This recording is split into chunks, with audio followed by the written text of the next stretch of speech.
Bonjour à tous, on se retrouve pour le remplacement des triangles sur une Fiat Bravo 2.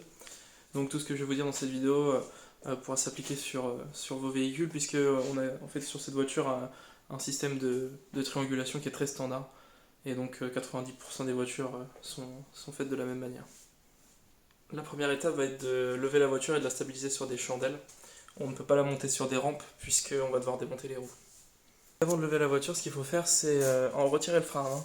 Parce que sinon ça va vraiment forcer en fait au niveau du train arrière. Et donc ce qu'on va faire pour bloquer les roues à l'arrière, on va mettre une cale de bois ou n'importe quoi, une brique qui pourra bien retenir la roue pour éviter qu'elle recule, ce qui pourrait la faire tomber. Et également le but lorsqu'on lève la voiture c'est de la poser de la manière la plus de niveau possible pour bien appliquer la même force de chaque côté. Évidemment avant de commencer quoi que ce soit, assurez-vous de bien avoir l'écrou anti-vol, sinon vous allez lever la voiture pour rien. Donc pour ce qui est du levage, moi ce que je fais c'est qu'en fait je mets mon cric sur cette partie là qui est bien solide. Je cherche un point où il n'y a pas de marque, pas d'enfoncement. Comme ça on voit que c'est en fait un endroit qui n'a pas été enfoncé, donc qui doit être probablement très solide.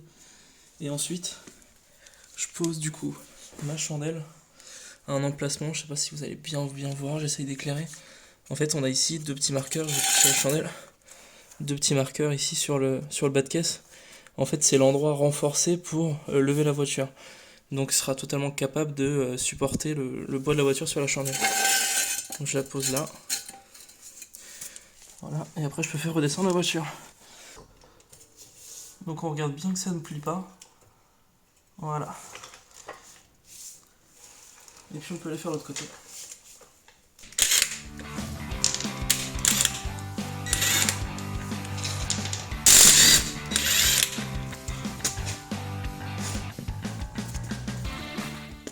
En levant la roue, du coup, ce que je peux remarquer, c'est qu'on avait déjà en fait un défaut de parallélisme.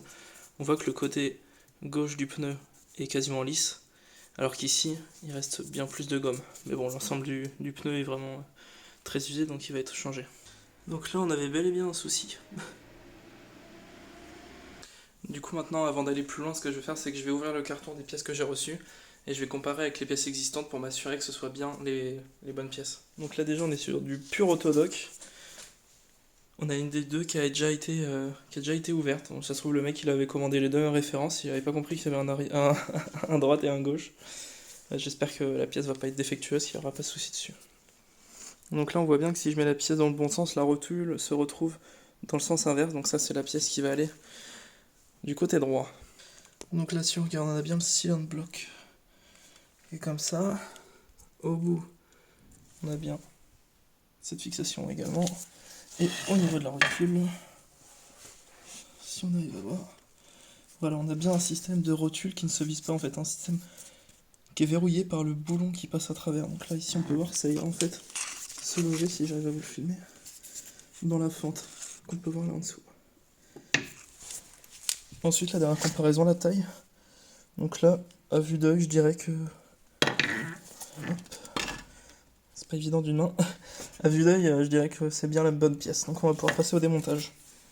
Faire pour venir faciliter le démontage, c'est qu'on va mettre du dégrippant partout. Donc moi j'utilise du WD-40. On va essayer d'en mettre sur à peu près toutes les vis.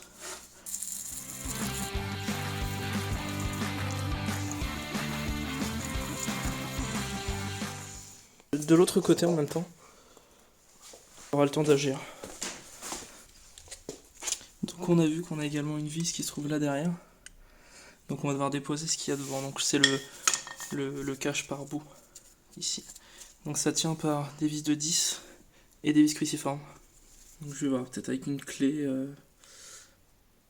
plate, je pense que ça pourra sortir. Sans avoir à démonter du coup l'entièreté du pare-bout. Voilà, avec une clé plate de 10, j'ai pu avoir celle-ci qui se cachait. Et donc normalement ce que vous auriez dû avoir à faire en plus, c'est du coup retirer le cache sous moteur, mais moi je l'ai plus sur mon véhicule. Donc corrigez-moi si je me trompe, donc ici c'est la vis de réglage du parallélisme, il me semble. Je crois bien que ce soit ça.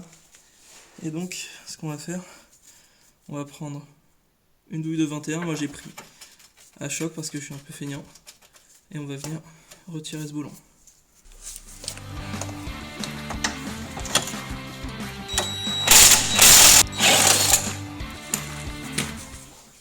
Donc le boulon arrière c'est du 19.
Voilà. Donc pour le remettre, on va commencer par le cylindre bloc du fond. Si en fait on essaye de rentrer les deux en même temps, comme ça, on va être bloqué par la barre stabilisatrice. Donc on va le glisser comme ça. Voilà, en mettant un peu en travers.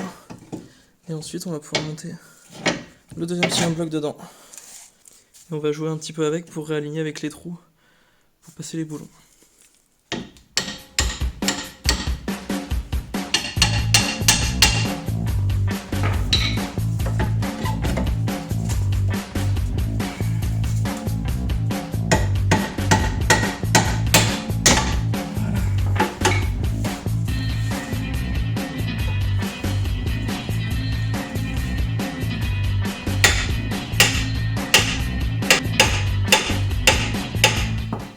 Voilà, maintenant que tout est en place, ce qu'on va pouvoir faire c'est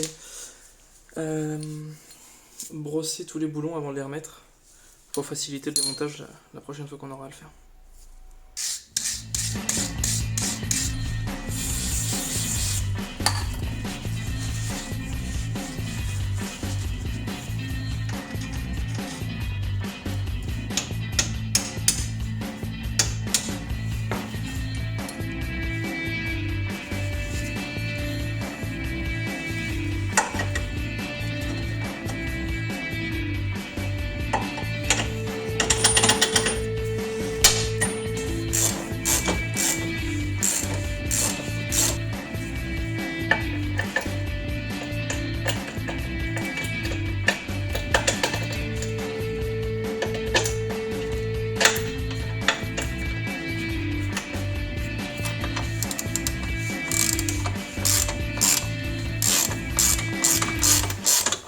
Donc pour ce qui est du serrage pour celle qui se trouve ici, on va mettre à peu près à 120 Nm.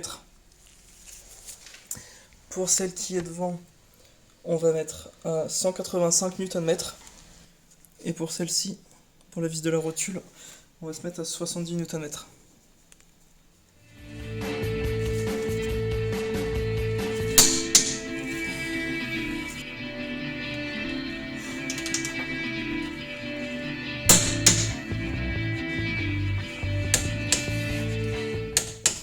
Voilà, maintenant que le triangle est changé, on va pouvoir passer au remontage du pare-bout, donc des quelques vis qu'il y avait autour.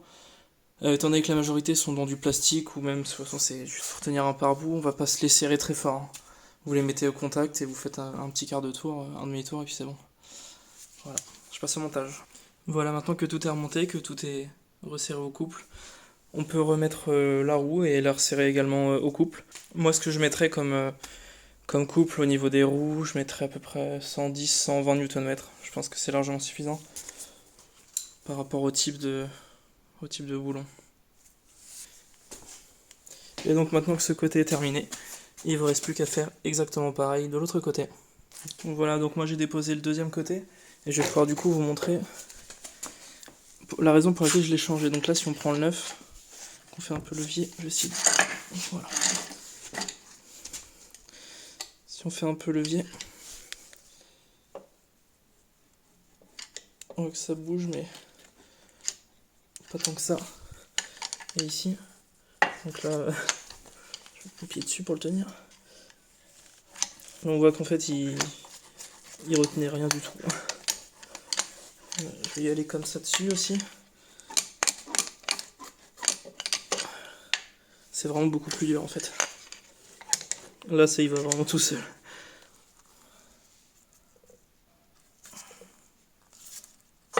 Celle-là, elle est assez dure, on sent qu'il y a une résistance, mais qui est normale.